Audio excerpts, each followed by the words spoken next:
और एक ऐसा ढांचा बनाया जाएगा ताकि अमृतकाल के हिसाब से इसे आगे बढ़ाया जा सके। अगर पूंजीगत आवंटन की बात की जाए, मैं रेलवे की बात कर रही हूं, रेलवे में अगर पूंजीगत 2.40 लाख करोड़ रुपए रेलवे के लिए आवंटित किए गए हैं। 2.40 लाख करोड़ रुपए रेलवे के लिए आवंटित किए गए हैं।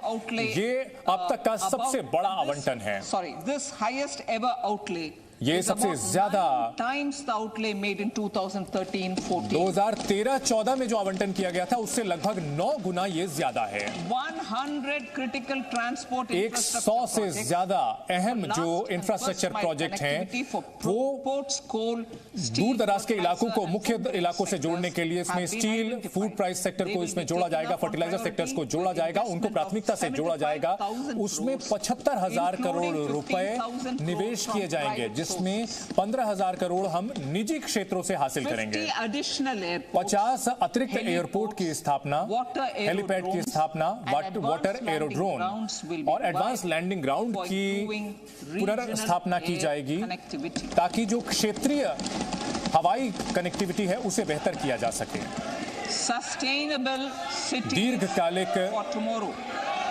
दीर्घकालिक शहर जो भविष्य के लिहाज से तैयार किए जाएंगे।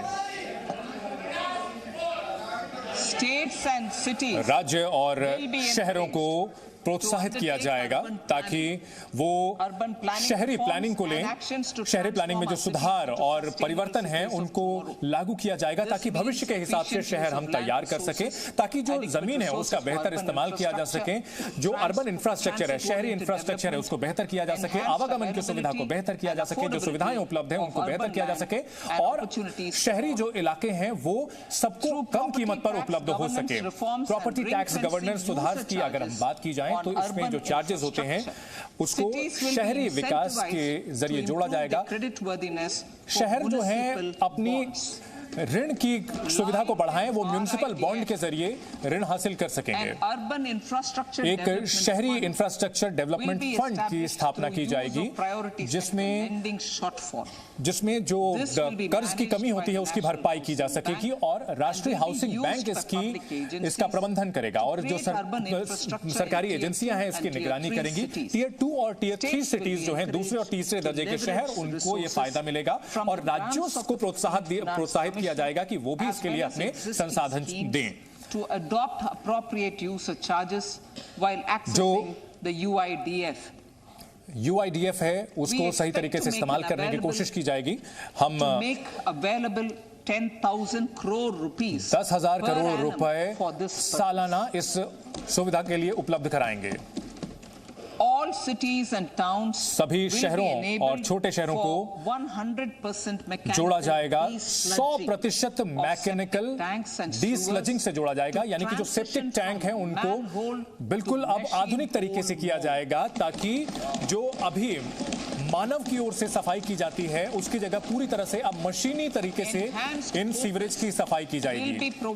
इसके अलावा हमारा जो ध्यान होगा वो वैज्ञानिक तरीके से हम जो कचरा प्रबंधन है उस पर ध्यान देंगे, जिसमें हम सूखा और गीला कचरा अलग तरीके से प्रबंधित किया जाएगा। हमारे प्रधानमंत्री ने कहा है कि अच्छा शासन देश के विकास की कुंजी है। हमारी सरकार जो है इस बात को लेकर समर्पित है कि हम एक पारदर्शी और जवाबदेह शासन दे सकें जो कि जनता के लोगों के लिए काम करता है, जनता के बेहतरी के लिए काम करता है, नागरिकों के भलाई के लिए काम करता है। मिशन कर्मयोगी की अगर हम बात करें, मिशन कर्मयोगी के तहत केंद्र सरकार, राज्य सरकार और जो यूनियन टेरिटरीज हैं वो मिलकर के क्षमता को बढ़ाने पर काम करेंगे। जो सरकारी कर्मचारी हैं उनकी क्षमता को बढ़ाएंगे। एक एकीकृत ऑनलाइन ट्रेनिंग की सुविधा उपलब्ध कराई जाएगी जिसे आईगॉट कहा जाएगा, कर्मयोगी, ताकि लगातार उन्हें शिक्षण की सुविधा मिलती रहे, अपनी कौशल विकास की सुविधा मिलती रहे। यह सरकारी कर्मचारियों को फायदा होगा ताकि वो जनता के हित में काम कर सकें। महोदय, ईज ऑफ डूइंग बिजनेस यानी कारोबार को सहज बनाने के लिए हमने 39,000 जो कंप्लायंस यानी अनुपालन है, 39,000 कंप्लायंस यानी अनुपालन हमने कम किए हैं। इसके अलावा 3,400 जो कानूनी प्रावधान थे उनको हमने डीक्रिमिनलाइज किया है, यानी कि अपराध की श्रेणी से बाहर किया है।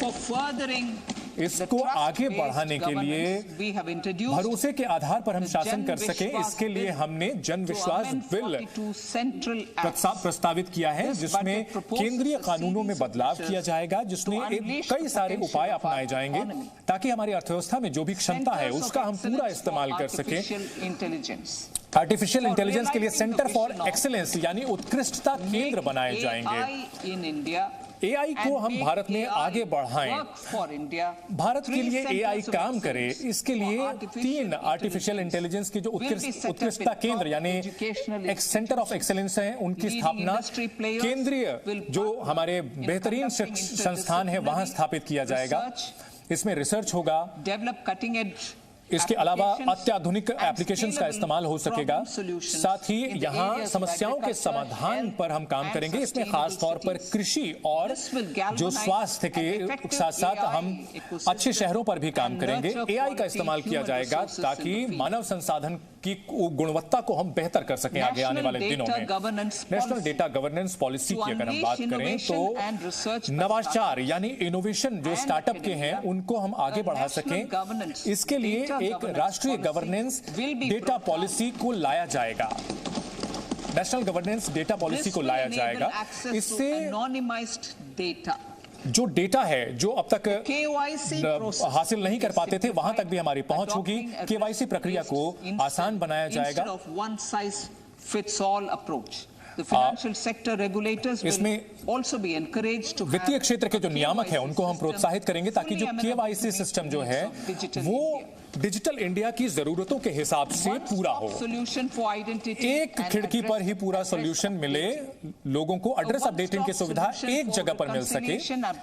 इसके अलावा जो लोगों की पहचान को लेकर के एक जगह ही ये सुविधा मिल सके, इसके लिए नियामकों को हम जोड़ेंगे। नियामकों से जुड़ी जो संस्थाएं हैं, डिजी लॉकर की जो सुविधा है, आधार की जो सुविधा है, ये एक बुनियादी पहचान का क्षेत्र है। व्यापार स्थापित करने के लिए एक परमानेंट अकाउंट नंबर, दो पैन जो है उसका इस्तेमाल किया जाएगा, एक कॉमन आइडेंटिफायर के तौर पर इस्तेमाल किया जाएगा और ये सभी जगह चलेगा। सरकार की जितनी भी एजेंसियां हैं सभी जगह ये पैन नंबर चलेगा और इससे ईज ऑफ डूइंग बिजनेस आएगा, कारोबार करने में सहजता होगी और इसको हम कानूनी रास्ते से सरल बनाने की कोशिश करेंगे। Submission of same information